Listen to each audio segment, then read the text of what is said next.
Muy buenas tardes. Para mí es un gusto en este jueves cultural presentar a la profesora Maribel Arrelucea Barrantes. Ella es historiadora, también con una maestría en historia por la Universidad Nacional Mayor de San Marcos. Ha escrito importantes artículos y obras de su especialidad. Es profesora de la Universidad de Lima actualmente y de la Universidad Católica. Y ha escrito, tiene sus artículos en el Dictionary of Caribbean and Afro-Latin at Oxford University. Este artículo es del 2017. Otro libro, Replanteando la esclavitud, del 2009, Sobreviviendo a la esclavitud, que también es muy importante, y otros trabajos que no quiero seguir citando para no quitar tiempo a nuestra autora. Ella ha sido profesora de esta casa de estudios, nos liga una antigua amistad y nosotros estamos muy contentos de que una investigadora como ella nos visite. Los temas de historia por este bicentenario han estado presentes. Modusil y el sistema de bibliotecas se ha preocupado para que nuestros estudiantes tengan una visión completa de lo que es hacer el Perú. Y el tema que hoy día trata es sobre eso, la construcción de la nación, aportes de los afroperuanos. Bienvenida, profesora Arrelucea, gran amiga de esta casa de estudios y estudiosa de la cultura peruana. Muchas gracias por aceptar nuestra invitación. Adelante, por favor. Muchas gracias, Enrique. Estoy realmente muy emocionada con tus palabras tan bonitas, tan llenas de cariño. Bueno, efectivamente, yo he trabajado en la UCIL hace unos años atrás y recuerdo con mucho cariño ese episodio, ese momento en que aprendí mucho también, ¿no? Bueno, sí, ya Enrique les ha comentado el título de mi ponencia, entonces voy a compartirles la pantalla. Acá estamos. Sí, es acerca de la construcción de la nación. En este caso, los aportes de los afroperuanos. Entonces, quería empezar por aquí con una frase que todos en algún momento lo hemos escuchado, ¿cierto? El que no tiene de inga, tiene de mandinga. Ese es algo que caracteriza a la sociedad peruana y nuestra nación. La construcción permanente de la sociedad y de nuestra nación. Continuamente estamos, claro, cuando digo continuamente es en términos históricos, no es cada segundo, pero nuestra sociedad se caracteriza por la presencia paulatina de migrantes, ¿no? Nos movemos mucho, recibimos muchos grupos culturales.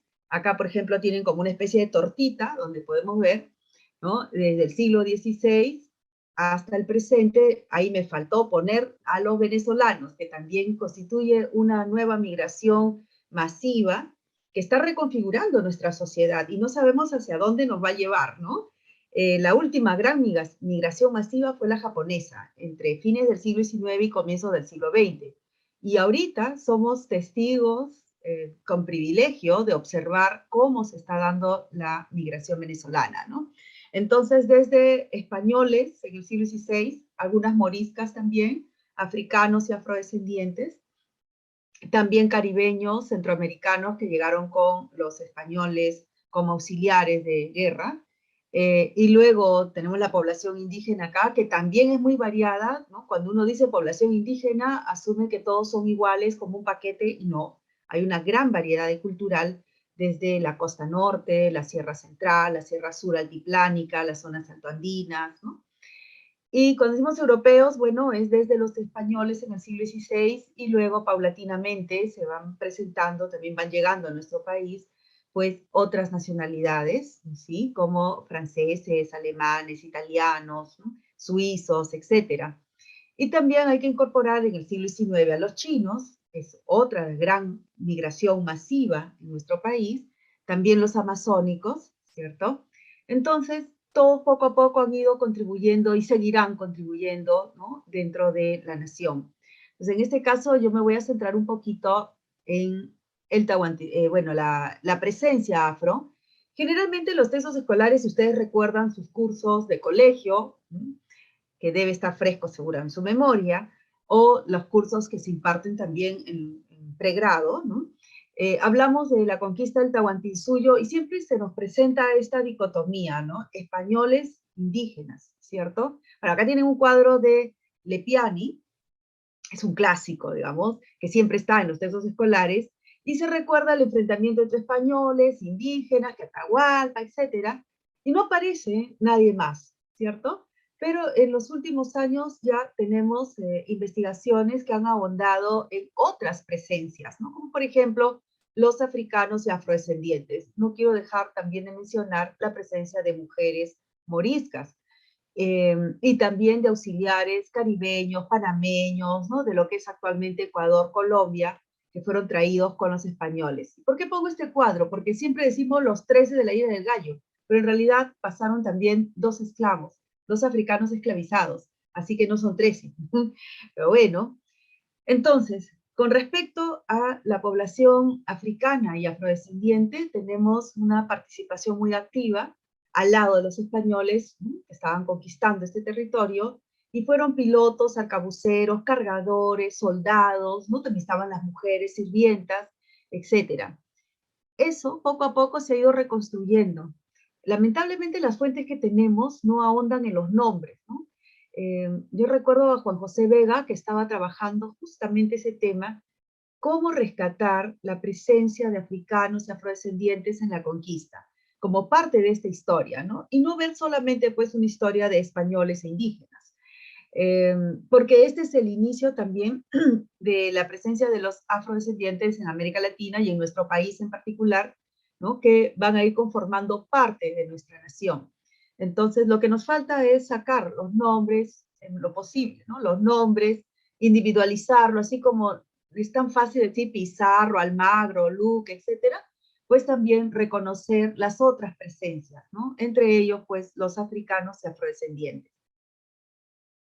Si uno va rastreando la presencia de africanos y afrodescendientes, ya dejó de ser el Tahuantinsuyo y se convierte en el mundo colonial, ¿cierto?, en el virreinato peruano, pues tenemos la crónica de Felipe Guamán Poma de Ayala, bastante conocida, que no solo tiene una narrativa acerca de los africanos, sino que también tiene imágenes que son preciosas, porque dicen mucho, ambas narrativas van de la mano, ¿no? Guamán Poma de Ayala estaba en contra del mestizaje, pensaba que eso desvirtuaba a cada grupo. Era común bastante, muy, muy común en ese tiempo también pensar en naciones separadas, ¿no? De acuerdo con eso, entonces, la sociedad debió organizarse en la República de Españoles y la República de Indios aparte. Dentro de la República de Españoles deberían estar los africanos y afrodescendientes, libres y esclavizados. Sin embargo, en la práctica, como todos sabemos, eso nunca funcionó. Tal vez en la cabeza de algunos españoles allá al otro lado, en la península. Pero aquí en la práctica, desde el primer momento, hubo total contacto, ¿no? Entonces, Guamán Poma de Ayala estaba en contra de eso. Él quería un mundo más ordenado, de acuerdo con cada nación. Que tendrían que ser entonces los españoles, los indígenas y los africanos por otro lado. Bueno, pero como le digo, en la práctica nunca funcionó. Ahora, los africanos y afrodescendientes es un término que yo empleo ahora en la actualidad, como que miro el pasado, ¿no? En la época, pues se empleaba distintos términos, el de las castas, se hablaba también de bozales y criollos, ¿cierto? Bozales se les llamaba a los africanos que llegaban esclavizados al país, y criollos se llamaba a los hijos de africanos nacidos acá. También se identificaba a los africanos por naciones, porque con el tráfico negrero se registraba se llamaban piezas, ¿no? Se llamaban piezas. Entonces se iban registrando sus naciones: Congos, Lucumíes, Angolas, Terranovas, Mozambiques, etc. Esos nombres de naciones van variando en el tiempo porque también el tráfico negrero fue cambiando, explotaban algunas áreas, después otras, etc. Y desde el lado de África, pues, identificaban de manera arbitraria también, tanto los portugueses como los españoles y holandeses, que estaban a cargo de este magnífico negocio que degradaba a los seres humanos, ¿no? Bueno, no voy a hablar en detalle del tráfico negrero, pero en principio registraban las llamadas piezas de ébano, y eran los tratantes negreros los que les colocaban los nombres.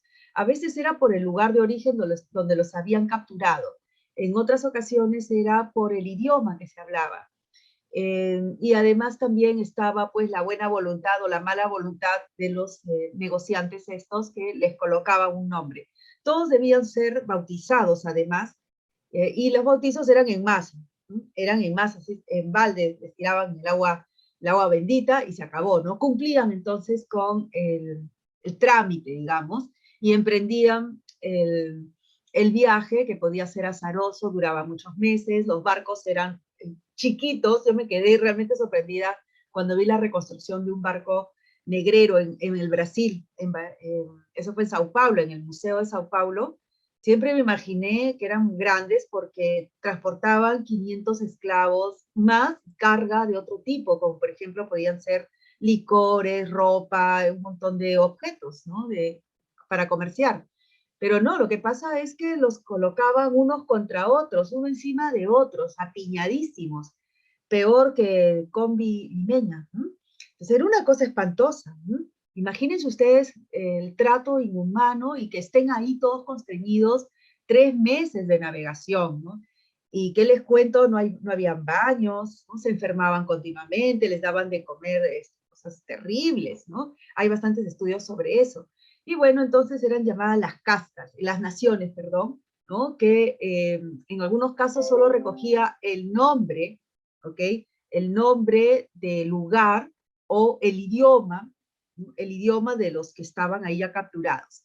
Bueno, y acá también se fueron reconociendo castas, entonces se fueron juntando naciones y castas, ¿no? ¿Y qué son las castas?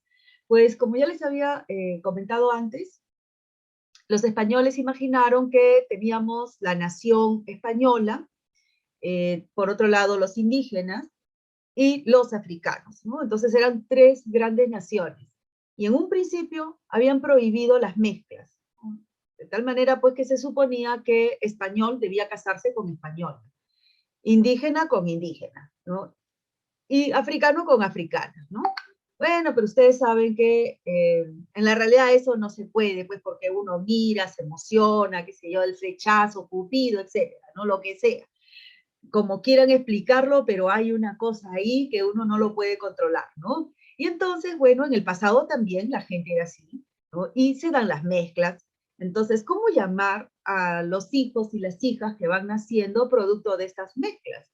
Y para eso empiezan a nombrar, entonces aparecen estos nombres, ¿no? De, por ejemplo, mulata o mulato, sambo, en la crónica de Guamán Poma dice zambaigos, mulatillos, ¿no? Pero es en tono de desprecio. Bueno, y también los mestizos, ¿no? Ahora, estamos en una sociedad que es del corte del antiguo régimen, ¿no? Y entonces la gente está organizada de tal manera que hay gente que se considera superior y gente que se considera inferior. La calidad es muy importante en ese tiempo.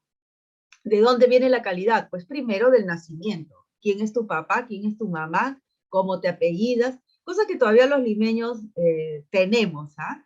Entonces, primero es de dónde procedes, quién es tu familia, ¿no? Si es una familia de bien o no. Luego es la cuestión del poder, ¿no? La capacidad económica, la clase, ¿no? También la legitimidad, ¿no? La legitimidad. Es una sociedad muy diferente a la nuestra, en la que cuando uno conoce a otra persona no le está preguntando, ¿y tú te has bautizado? Uno no pregunta eso hoy en día, ¿no es cierto? Pero en el pasado sí. Entonces, todos tenían que estar bautizados y la única religión que existía aquí en América era la católica, ¿no? Entonces, todos debían estar bautizados y el estar bautizado daba derechos también. Y daba prestigio, ¿no? Entonces, y habría puertas, también habría puertas, ¿no? Entonces, estas combinaciones eran muy importantes. Tener, por ejemplo, pertenecer a una familia importante, ser español de origen, ser católico, cristiano, en ese tiempo se decía cristiano, cristiano viejo. Eso es un trauma que viene de los españoles porque empezaron a limpiar el país para unificarlo antes de la conquista.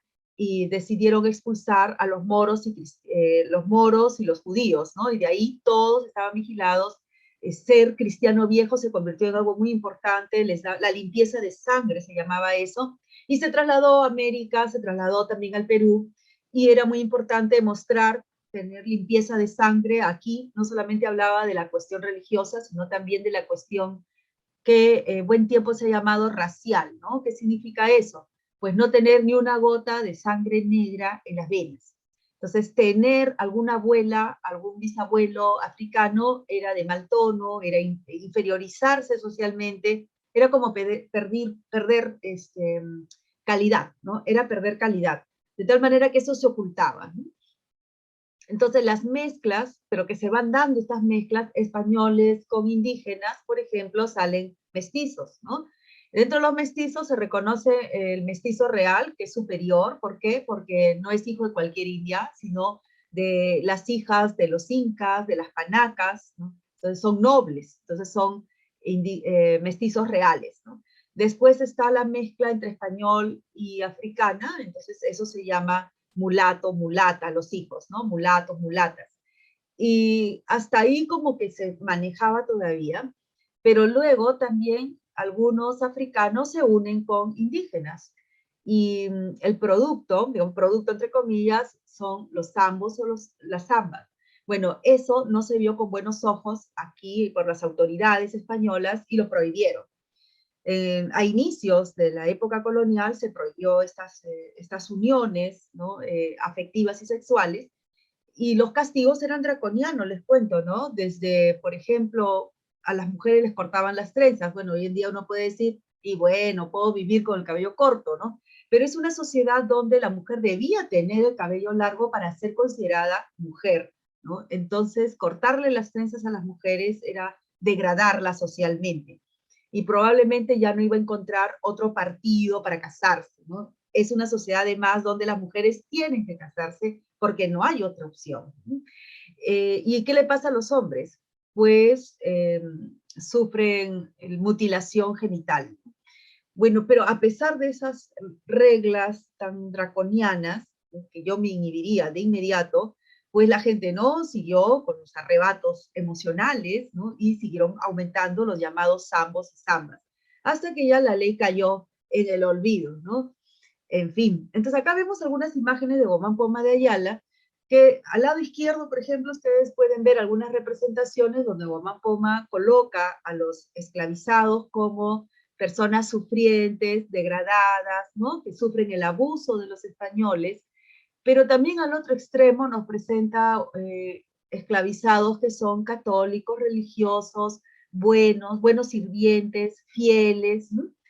Al otro extremo, hacia la derecha, pero en el segundo término, también se puede ver a un negro solicitante. ¿Qué significa eso? Es un africano, relaciones sexuales a un indígena. Y en la parte central vemos algo que sí está marcado por los cronistas de la época, en que dicen que los esclavos africanos fueron como el brazo armado de los españoles. Ellos se encargaban de castigar a los indígenas. En alguno que otro cronista se habla también que no se llevaban, se odiaban esclavos y al otro lado los indígenas, ¿no? Pero claro, hay que entenderlo también de acuerdo con el contexto. Los africanos eran los encargados de castigar, ¿no? Entonces, obviamente, pues van a ser vistos como los malos, ¿no? Eran los que aplicaban los castigos. Bueno, la esclavitud en el Perú, fíjense, a pesar de toda la información que hay y el peso cultural que tiene, ¿no? La herencia africana en nuestro país, pues en la práctica fue un grupo minoritario, muy pequeñito, ¿no? Y asentado sobre todo en la costa, aunque no fue el único lugar donde estuvieron, porque la esclavitud fue una mano de obra secundaria que se utilizó en casi todo el país, en casi todo el mundo colonial, pero se focalizaron más, obviamente, en la costa. Fue una mano de obra masiva en las haciendas de caña, por ejemplo, y después, avanzando el tiempo, ya entre el siglo XVIII y siglo XIX, que empiezan a cambiar los cultivos y empieza a introducirse el cultivo de algodón, pues también la mano de obra esclavizada va a ser preferida, ¿no? Especialmente de mujeres y niños, porque decían que eran más, tenían las manos más delicadas, ¿no?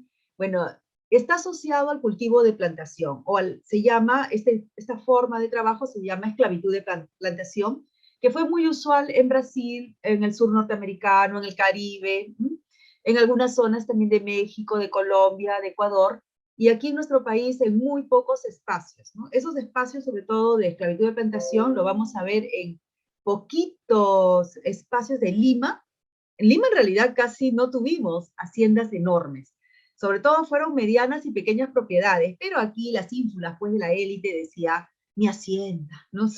Además suena bonito en vez de decir mi chacra, ¿no? Bueno, la esclavitud de plantación sobre todo lo vamos a ver al sur de Lima, entre Cañete, Ica, Nazca, ¿no? Ahí sí, y luego dándonos un saltito hasta Moquegua, Tacna, Arica, que después dejó de pertenecer al Perú, pero la población afrodescendiente que desciende de esclavos de la época colonial, están ahí todavía, solo que ahora son chilenos, ¿no? Pero que reconocen a sus ancestros peruanos. Ese es otro tema, por ejemplo, fabuloso, el de los afrodescendientes ariqueños, son chilenos, pero al mismo tiempo reconocen sus ancestros peruanos y afrodescendientes, ¿no?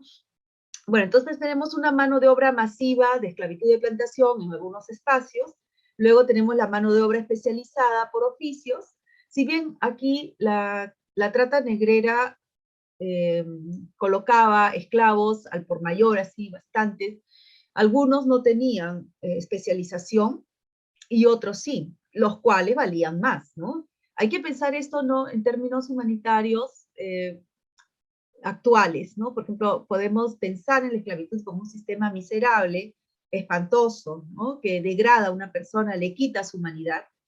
En ese periodo se veía como normal y una persona esclavizada tenía un precio y como todo producto, bueno, el precio variaba de acuerdo con la presentación del producto, ¿no? Lo cual ahora, pues, por supuesto que nos puede parecer horroroso, ¿no? Pero bueno, entonces, si tenían un oficio, valían más, ¿no? Y acá en Lima teníamos talleres, también estos talleres obrajes, ¿no? También estos sitios donde se producía la caña de azúcar, luego se producía de ahí, ¿no? El ron, el aguardiente y las piñas de azúcar, ¿no? Luego, ¿qué más? También algunos eran artesanos, pero no podían tener título de artesano, ¿no? Algo así como licenciarse como artesano, que eso daba derecho a tener tienda y taller. Ahí no podían, ¿no? La esclavitud inhibía de muchos derechos a los esclavos. Para empezar, claro, el de la libertad, de la vida, ¿no? Pero también algunas cuestiones, como por ejemplo, un esclavo no podía entrar a una orden religiosa. Un esclavo no podía entrar a la universidad para titularse, o sea, podían llevar clases. De hecho, las familias limeñas tenían esclavos que los hacían estudiar, ¿no? Y salían magníficos amanuenses, escribanos, ¿no? Médicos, destacaron muchísimo, muchísimo como médicos, pero no tenían los grados y títulos porque estaba prohibido. Podían entrar también a las órdenes religiosas, algunos de ellos, algunas de estas mujeres también, hombres y mujeres, tenían mucha vocación, ¿no? Una religiosidad impresionante, pero no podían tomar los hábitos. Después ya se va relajando eso un poquito. Tampoco podían entrar al ejército y tener grados, ¿no? Porque se consideraba que la esclavitud infamaba a la persona, ¿no? Pero, por otro lado, podían trabajar en distintos oficios, ¿no? Luego tenemos la mano de obra jornal, que es un sistema que viene desde la época de los griegos, no es algo que aparece aquí, es de la época de los griegos, la cual algunos propietarios compraban esclavos solamente para colocarlos a trabajar fuera de la casa a jornal. El esclavo se hacía cargo de su comida, el lugar donde iba a vivir, ¿no? Mantenerse a sí mismo con su trabajo personal, y en quincena o a fin de mes, porque esto va a variar también porque depende del trato que hacían los dos, ¿no? El amo y el propietario. Entonces simplemente llegaba a la casa del propietario, pagaba su cuota y se iba. Y ya el propietario no tenía nada que ver, no controlaba nada de la vida del esclavo o la esclava. Este sistema se fue extendiendo, está presente desde el mismo siglo XVI, o sea, desde los primeros documentos que tenemos en el Archivo General de la Nación, ya hay casos de esclavos jornaleros, ¿no? Sobre todo esto, lo que yo he podido detectar para el siglo XVIII, hacia atrás no he revisado bien, pero probablemente ya está, muchas mujeres que eran españolas o que pretendían pasar como españolas, ¿no? Querían tener un ingreso, porque oficialmente no podían regentar negocios porque eso iba en contra de su honor. Una señora de la élite debía estar sentadita como adorno, ¿no?, en sus casonas, recibir a los amigos, ir a la misa, hacer obras de caridad, ¿no? Pero no podía regentar un negocio porque se veía muy mal que una mujer haga eso. Se suponía que era el hombre, el esposo o el padre el que las tenía que mantener. Entonces, si no había la presencia de un hombre, era totalmente mal visto una mujer. Entonces, bueno, ¿qué pasaba? Muchas mujeres en la práctica pues necesitaban ingresos. ¿Qué hacían? Pues comprarse un esclavo, comprarse una esclava y dejar que trabaje. Se desatendían de ellos, pero eso sí, cada fin de mes o cada quincena, el esclavo o la esclava pasaba y le daba su dinero. Era otro ingreso. Son rentistas, ¿no? Es como alguien que se compra su departamento, lo alquila y luego recibe una renta, ¿no? Igualito. Entonces era también como una forma de mantenerse. Muchísimas mujeres tenían esclavos, ¿no? Y no solamente españolas, también indígenas y mujeres afrodescendientes que habían sufrido la esclavitud, hombres y mujeres afrodescendientes que habían sufrido la esclavitud y que luego, una vez liberados, se compraban esclavos. Entonces estaban en contra de la esclavitud de ellos, individual, no la esclavitud como sistema, porque les convenía, ¿no? Así que tenemos diferentes tipos de trabajos, ¿no?, donde eran colocados la población esclava. Y eso, por supuesto, marca diferencias entre africanos y afrodescendientes. Para empezar, dentro de una misma familia esclava podían existir miembros esclavos y miembros libres. Gente que había pasado de la esclavitud hacia la libertad y que luego iba jalando a sus hijos o nietos, ¿no? Es lo que yo he explorado bastante desde la tesis de licenciatura en adelante. Hay casos conmovedores realmente. Es imposible no conmoverse, ver el esfuerzo que hacen incluso por generaciones, ¿ah? Yo he visto en el Archivo Arzobispal de Lima y el Archivo General de la Nación casos de mujeres conmovedores realmente que trabajan, se sacan la mugre, como se dice, para juntar dinero y luego ir amortiguando la cabeza del hijo, del nieto, hasta abuelitas he visto, que están allí detrás ahorrando y luego pagando a plazos para que el nieto o la nieta se libere. Sobre todo se preocupaban primero por las mujeres. ¿Por qué? Porque las mujeres eran las que transmitían la esclavitud. Entonces, cuando, por ejemplo, dos personas se enamoraban y querían casarse, ¿no?, lo primero que hacían era tratar de liberar a la novia, para que cuando salga embarazada ya sea el bebé o la bebé sea libre, ¿no?, y no esté con el peso, el yugo de la esclavitud, como decían estas personas, ¿no?, el yugo de la esclavitud. Son esfuerzos familiares, no solamente de cada persona, son esfuerzos familiares. También uno puede ver ahí a los amigos, ¿no? Continuamente están acudiendo a prestarse dinero, otros se comprometen a ser los fiadores de estas personas hasta alcanzar la libertad, ¿no? Y hay otros casos en que no les interesa liberarse porque tienen ya una forma de vida semilibre, como por ejemplo los esclavos jornaleros, ¿no?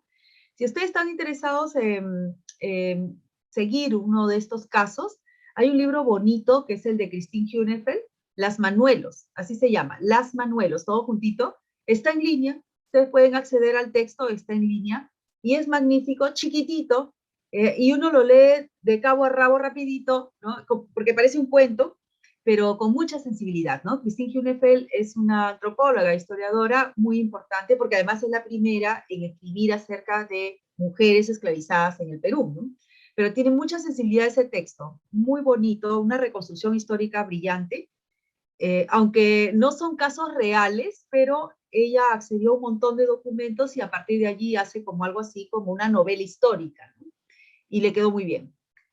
Bueno, acá vemos otras imágenes que corresponden ya al siglo XVIII, es de las acuarelas, se les llama continuamente acuarelas del obispo Martínez Compañón, aunque él no las pintó. Este obispo llegó de España para posicionarse en su cargo eclesiástico, fines del siglo XVIII, y vino acompañado de un montón de gente y decidió recorrer la costa norte, revisar, mirar in situ, ¿no? Él mismo revisar el territorio y su grey, ¿no? Entonces, dentro de la gente también estaban los acuarelistas. Han dejado, pues, unas acuarelas magníficas, muchas de ellas están en internet, las pueden buscar. Unas imágenes hermosas, espectaculares y con mucho detalle, además, en la que podemos ver a la población africana y afrodescendiente, ¿no? Por ejemplo, en el lado izquierdo vemos los títulos, están al reverso de la imagen. Esta está identificada como africana, ¿no? Como una africana trabajadora, ¿no? Esclavizada en una hacienda del norte. El otro es un esclavo de una hacienda también. Entonces tenemos dos esclavos de hacienda. Y al otro lado, hacia la derecha, tenemos dos, en un caso él está identificado como sambo y ella está como mulata. Se han dado cuenta que también el color de piel va variando, ¿no? Entonces el acuarelista ha ido cambiando también los tonos de piel para hacer notar estas diferencias. La población africana que trabajaba en las haciendas, ustedes pueden ver acá, visten de manera muy sencilla. Todos tenían que recibir una vez al año ropa. Se les daba un juego completo de ropa, pero era una vez al año, ¿no? Tenían que durarles. Por eso tal vez es que uno puede ver en el hombre ya lo que correspondería, el pantalón está bastante raído, ¿no? El de la mujer está impecable. Y es más, está con una especie de camisón blanquísimo, ¿no? Para el trabajo no es buena idea irse de blanco, pero bueno, están descalzos, pero están en pleno trabajo, ¿no? Es más, él tiene una pipa. Este tipo de pipas casi no se han encontrado en el Perú. En algún momento como que desaparecen del Perú. Hasta ahora no conozco trabajos que sean específicos sobre las pipas africanas. Esta es una pipa africana que sí hay bastantes en Brasil.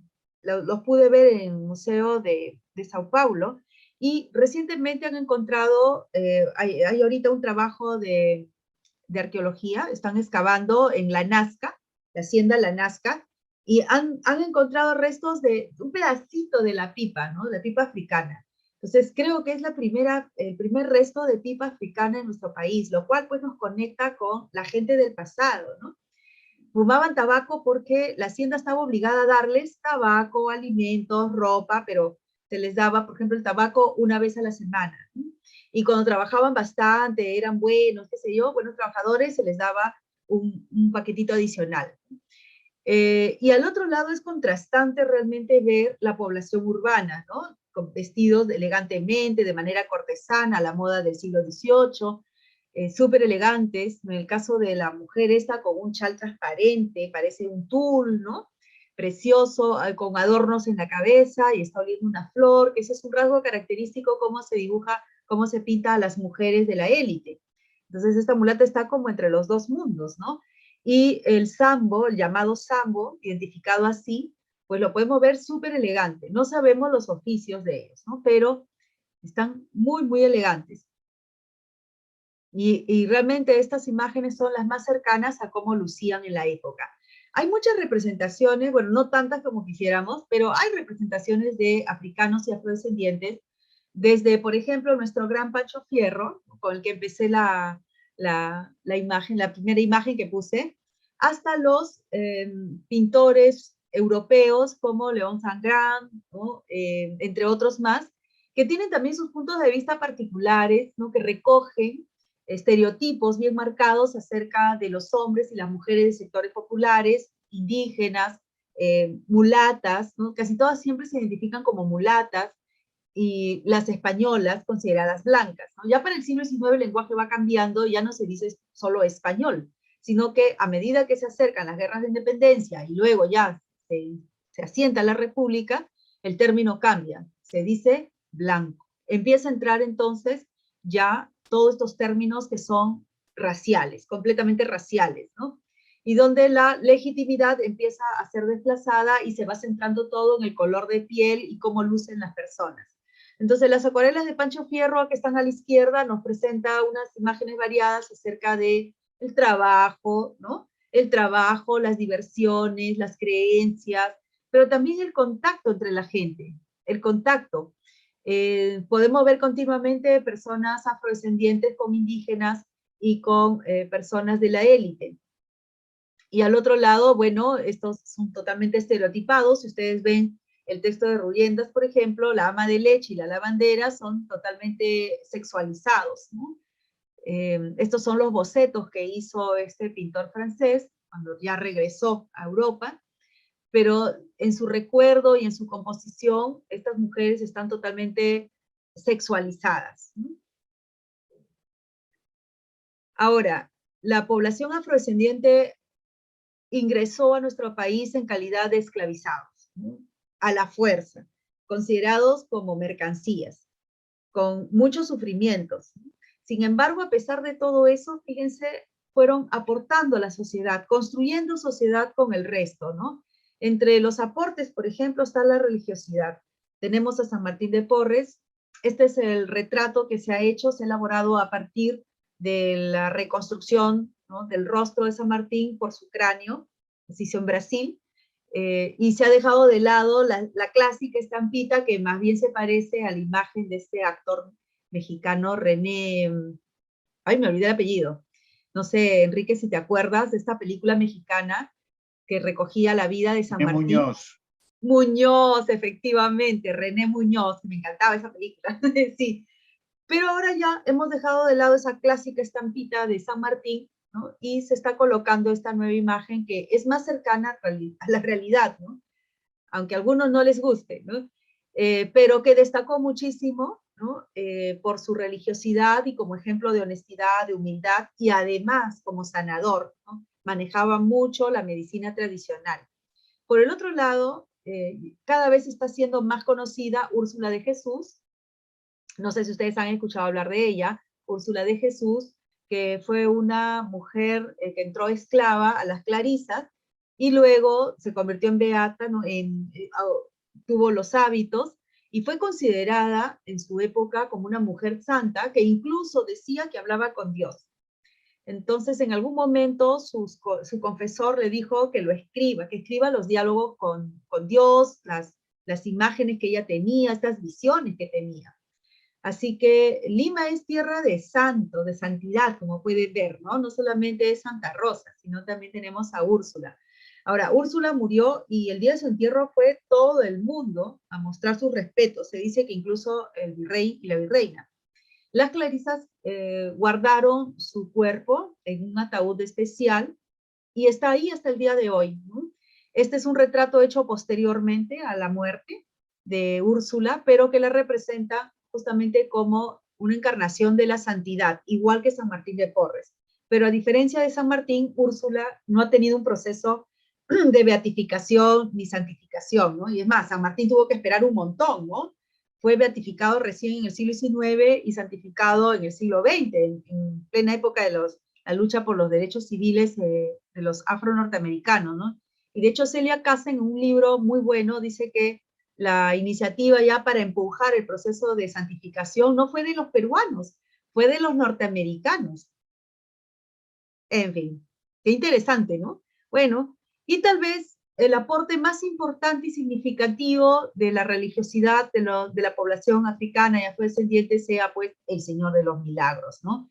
Empezó siendo un culto de africanos, se dice que fue un esclavizado el que pintó la imagen, y luego de sucesivos milagros, ¿no?, y prodigios se fue ampliando el culto. Algunos virreyes se sometieron al culto del Señor de los Milagros, y para el siglo XX recién la imagen entra en procesión al centro del poder político del país, ¿no?, que es la Plaza Mayor, recibe el saludo de Leguía, y a partir de allí se establece esta conexión con el poder político, pero además empieza también a mezclarse, ¿no?, porque al comienzo había sido solo un culto de africanos, afrodescendientes y gente muy humilde. Pero luego ya hacia el siglo XX, Susan Stokes, por ejemplo, encuentra que ya tenemos población blanca, población de clase media, alta, ¿no? Es más, las cuadrillas se van formando, hacia mitad del siglo XX ya tenemos formalmente creado todas las hermandades, la hermandad, perdón, con sus cuadrillas, y además también el de mujeres, ¿no? Entonces, el Señor del Milagro no ha quedado solo en Lima, se reproduce la procesión en muchos distritos, en muchas provincias, en muchas ciudades, incluso ha pasado fronteras, pues, ¿no? Y uno puede ver la procesión de los milagros en Nueva York, en Santiago, en Hamburgo, en varios sitios, un montón de sitios en el mundo. Y eso es pues gracias a la migración de los peruanos también, ¿no? Y que es una forma de reafirmar la peruanidad. Entonces, este culto dejó de ser solo asociado a los afros y ahora ha pasado a ser sinónimo de peruanidad. Nos une a todos, ¿no? Y a todas. Otra cosa que nos une, y voy a pasarlo rápido, es la comida. Claro, es un espacio tradicional ganado por las mujeres africanas y afrodescendientes esclavizadas, ¿no? Ellas fueron colocadas en la cocina, pero luego empezaron a especializarse y ahora, pues, además han ido pasando también sus secretos de madres a hijas, abuelas, etcétera, y producto de eso la comida peruana es muy rica, ¿no? Bueno, voy a pasar esto para no torturarnos con la rica comida. Luego, ¿qué tenemos? También han aportado, por supuesto, en muchos campos como la pintura, el arte en general, ¿no? La literatura, tenemos en el centro a Ricardo Palma, la medicina. Valdés, por ejemplo, fue el primer médico en el Perú que escribió acerca del cáncer uterino. Y debatió con médicos españoles de tú a tú, y aparte fue poeta y un médico famoso, ¿no? Además, él fue el primer afrodescendiente que pudo graduarse en San Marcos, en una universidad en el Perú, gracias a una dispensa que le dio el rey, ¿no? Y luego se convirtió también en un personaje político de primera importancia. Y al otro extremo tenemos a Pancho Fierro, la única foto que existe de Pancho Fierro, ¿no? Luego, acá abajo han visto que les he puesto algunos retratos de Bolívar, Olaya, San Martín, pero no son afrodescendientes, obviamente, pero lo que pasa es que fueron pintados por Gil de Castro. Se le llama el pintor de los libertadores. Él pintó los retratos de medio mundo, pero no tenemos un retrato de él, lamentablemente. Era afrodescendiente, muy cotizado, trabajó mucho aquí en Lima, luego vivió en Santiago, después se fue a Buenos Aires. En Buenos Aires se enganchó con el Ejército Libertador de San Martín, regresó con el ejército hacia Chile, después vino a Lima. Tiene una vida súper interesante este hombre. En Chile lo recuerdan bastante. Hay una plaza en uno de los barrios pintorescos de Santiago, muy bonito, de esos así barrios bohemios y todo, la plaza se llama El Mulato. Y años después, la primera vez que yo fui El Mulato, a mí me sonaba como que es un poco chocante, ¿no? El Mulato. Pero años después, cuando regresé, estaba ya El Mulato, Gil de Castro, ¿no? Los dos nombres. Pero bueno, a partir de la abolición de la esclavitud, la cosa se volvió un poco complicada para los africanos y afrodescendientes porque si bien se elimina la esclavitud y ahora ya no hay diferenciación entre gente libre y gente esclava, más bien empieza un proceso de reforzamiento de estereotipos y también de criminalización de la población afro. Y a pesar de eso y en contra de eso, la población afrodescendiente siguió aportando, ¿no? Y tenemos a Ricardo Palma. Las tradiciones peruanas, ¿no? Que fueron tan famosas en su tiempo y circularon por América Latina, ¿no? O las acuarelas de Pancho Fierro, que incluso tiene imitadores, ¿no? Y sus imitadores, hay un circuito de imitadores, es muy curioso, que van desde España hasta China. ¿Saben ustedes que los chinos falsificaron acuarelas estilo panchofierrista? ¿No? Bueno, en fin. Así que los aportes son magníficos, continuos, son un montón. Yo no voy a tratar todo aquí, creo que ya también estoy en la hora, ¿no es cierto? Voy a ir pasando, ¿ya? La tauromaquia, que si bien ahora es cuestionado, debemos reconocer también que durante mucho tiempo fue parte de las tradiciones peruanas, limeñas, criollas, ¿no? La música, obviamente, ¿sí? La música, pero hay que decir también que son como espacios de los que los afrodescendientes utilizan, se especializan, pero que no son los únicos en los que pueden desarrollarse, ¿no? Hay que evitar también los estereotipos, la discriminación, ¿no? No es, ah, ya, eres negro, entonces baila o canta porque eres negro. No, el color de piel no hace que uno automáticamente baile, cante o cocine rico, ¿no? Sino que se trata de nichos, ¿no? Nichos económicos en los cuales la población afrodescendiente se atrincheró. Y, por supuesto, se especializó, ¿no? Acá tenemos, por ejemplo, cómo ha ido avanzando nuestra música. Lo que ahora consideramos música afroperuana no es más que todo un proceso de construcción que se ha dado sobre todo en el siglo XX, ¿no?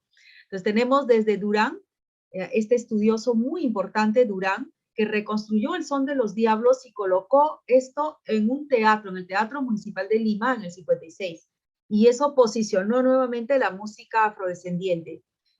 Parte de ese grupo es Nicomé Santa Cruz, que se retiró y funda su propia compañía musical con su hermana Victoria, y ellos además tienen un proyecto político, ¿no? El de construir una identidad afrodescendiente. Luego tenemos otro hito importante, Perú Negro, que se va a hacer muy conocido entre fines de los 60 y comienzo de los 70, que corresponde también al gobierno militar, y la búsqueda de una sociedad más amplia, más diversa, ¿no? O intercultural.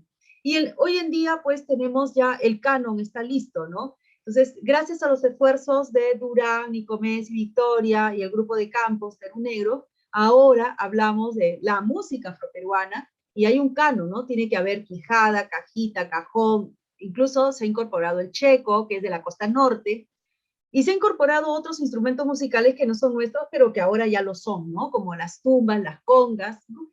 El tormento se está regresando a utilizar, hasta el siglo XIX se utilizaba, pero en un momento desapareció, la marimba también desapareció, pero en fin.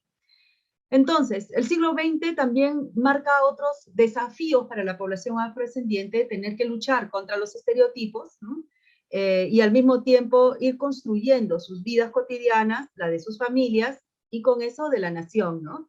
Tiene que ver con estos procesos que hemos pasado en el siglo XX, como la industrialización que abre más espacio para otros oficios, las migraciones también, ¿no? La educación masiva, ya que les permite entonces entrar a la educación, ¿no? A otro tipo de oficios también, ya no tan tradicionales, también los medios masivos, los deportes, entre otras partes, entre otras cosas, como por ejemplo, hoy en día uno identifica rápidamente el fútbol, el box con los afrodescendientes, ¿no? Pero no es que nacieron peloteando, ¿no? No es que nació el bebito y al toque ya con la pelota, no. Lo que pasa es que el fútbol se abrió como un espacio para los sectores populares porque en esa época no era necesario especializarse, ir a una academia y pagar, ¿no? Simplemente se peloteaba en la calle, ¿no? Entonces se aprovechó ese nicho y de ahí tenemos grandes jugadores que incluso han brillado afuera, ¿no? Igual ha pasado con el vóley. Cuando llegó Akira Kato a mediados del siglo XX, ¿ya? Reclutó chicas de Cañete, ¿no? Del sur de Lima. Entre ellas, por ejemplo, Lucha Fuentes, las trajo a Lima con la condición de que estudien y que también participen en la selección. Y fue todo un éxito, ¿no? Hasta llegar a Seúl, cuyo partido, algunos, los que somos viejos, recordamos, ¿no? Y que hemos llorado con ese partidazo, ¿no? Pero bueno, tenemos chicas muy destacadas que han optado por hacer la carrera profesional del vóley. Y un nicho donde todavía se pelea mucho es en los medios de comunicación, donde todavía prima pues los estereotipos cuando hay roles para las mujeres afrodescendientes o los chicos afrodescendientes, actores, actrices, se colocan en roles domésticos, ¿no? En la nana, por ejemplo, Esther Chávez, una mujer encantadora y además una gran actriz de primera importancia, siempre tuvo roles de doméstica, de nana en la televisión nacional, ¿no? Este programa que está en medio, Trampolín a la Fama, pregunten a sus abuelitos en casa, ¿ah? Trampolín a la Fama, trataba de concentrar ahí todas las razas del Perú, ¿no? Entonces estaba la gringa, estaba la limeña criolla, el criollo y el afro, ¿no? El llamado Tribilín, ese era su apodo, Tribilín. Y fíjense ustedes que hasta en la tumba está su nombre, Felipe Pomiano Mosquera, Tribilín, ¿no? Y tenemos también a Rafael Santa Cruz, ¿no? Del clan Santa Cruz, que fue todo un escándalo cuando en una telenovela peruana besó a la actriz Blanca. Entonces fue un escándalo para la época. Y diría, pero por favor, en los 80, ¿ya de qué nos íbamos a escandalizar? Pues sí, ¿no? Es un camino largo, difícil, pero que también hay muchas mujeres que están ahí bregando duro, ¿no? Tenemos actrices muy reconocidas, muy talentosas, ¿no? Que además están comprometidas en lo que ellos llaman teatro afroperuano, ¿no? Y también en la política, ¿no? También en la política, como por ejemplo tenemos en la guerrilla del 65, siempre hablamos de los de siempre, pues, ¿no? Luis de la Puente Uceda y qué sé yo, pero también estuvo Guillermo Lobatón, por ejemplo, ¿no? En la política también destaca en el movimiento sindicalista Delia Zamudio, que ha sido condecorada por el gobierno peruano, fue la primera sindicalista mujer en conformar parte, ¿no? De estos organismos sindicalistas, pero además afrodescendiente. Luego tenemos a María Elena Moyano, asesinada por Sendero Luminoso, vilmente, ¿no? Pero que tiene una historia detrás que no es solo ser asesinada, sino que toda su vida fue de compromiso de trabajar con las mujeres de sectores populares, ¿no? Tenemos a Susana Baca, que fue la primera ministra de Cultura en identificarse como afrodescendiente, ¿no? Porque tal vez también, aquí también hay que marcar, pues, que esto de la representación y cómo uno se identifica, ¿no? Uno puede mirar y al ojo decir, es afrodescendiente, pero tal vez la persona no se siente afrodescendiente, ¿no? Porque también no tiene que ver solo con cómo se luce, sino cómo se siente, ¿no? ¿Qué características culturales comparte, ¿no? Bueno, en política tenemos pues ahí algunos políticos como Risco, que empezó siendo dirigente sindical, o Marta Moyano, Cecilia Taid, ¿no? Zenaida Uribe, que del vóley pasaron a la política, al Congreso, ¿no? Yo una cosa que me pregunto hasta ahora es, bueno, ¿por qué no caló, ¿no? La presencia afrodescendiente en los partidos políticos más que donde más los vemos es en el fujimorismo, ¿no? Pues habría que preguntarse, bueno, ¿alguien hará esa tarea? ¿No? ¿Y qué agenda están llevando, no? Por ejemplo, Marta Moyano es la que ha impulsado la mesa de trabajo afroperuana en el Congreso de la República. Y por último, también están en los medios de comunicación, ¿no?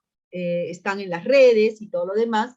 Por ejemplo, en los últimos años es bastante conocida Sofía Carrillo, la periodista y conductora de programas de radio y también de deportes, ¿no? Owen Lai, que asumió también en el Ministerio de Cultura, fue director de los asuntos afrodescendientes y luego ha sido también director del NUM.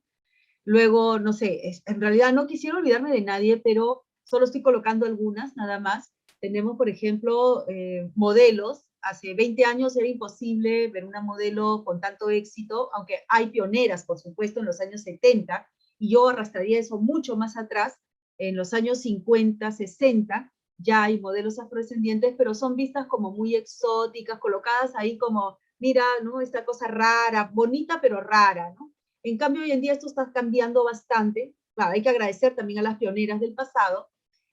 Natalia Barrera, por ejemplo, que no solamente es modelo, sino también tiene un programa que se llama Una Chica Afroperuana. La pueden buscar en línea, Una Chica Afroperuana, porque con su estilo fresco, a veces arrebatado, ¿no? Y suelta algunas lisuras también.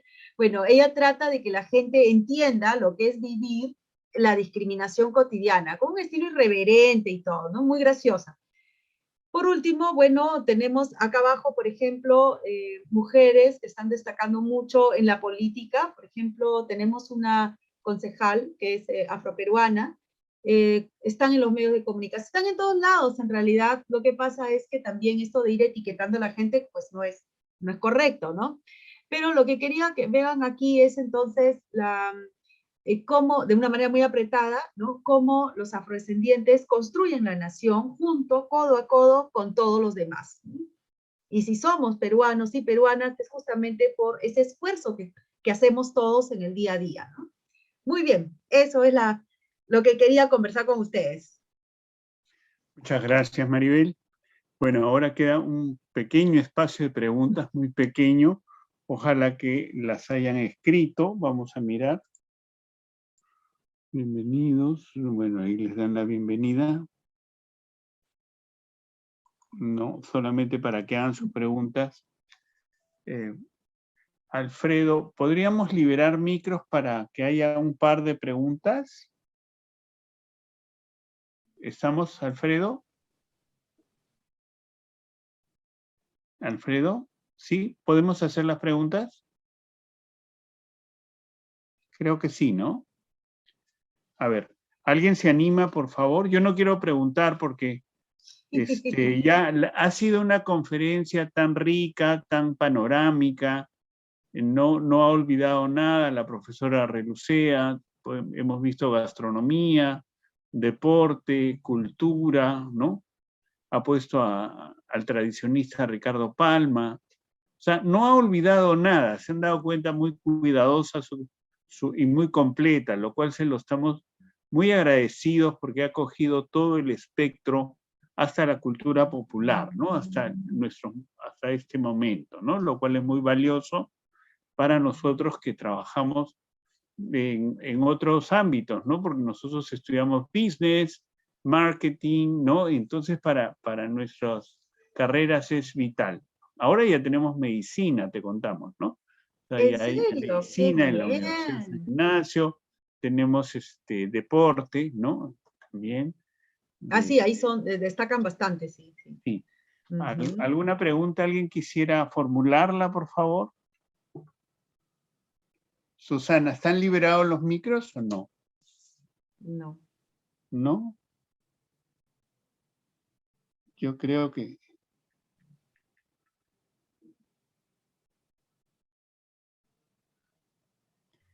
Bueno, nosotros nos vamos a quedar con eso. Gracias, Maribel, por esta charla tan sustantiva. No se anima. Sí. Están Sí, a ver, tímidos hoy ya día. están liberados los micros. Por favor, alguien que desee una pregunta. No bueno, curiosidades también con respecto a las primeras etapas que son tan duras, tan dolorosas, que tienen nombres antiguos, pero que se pasan hasta la modernidad. ¿Alguien desea saber algo? Aprovechen que es una experta.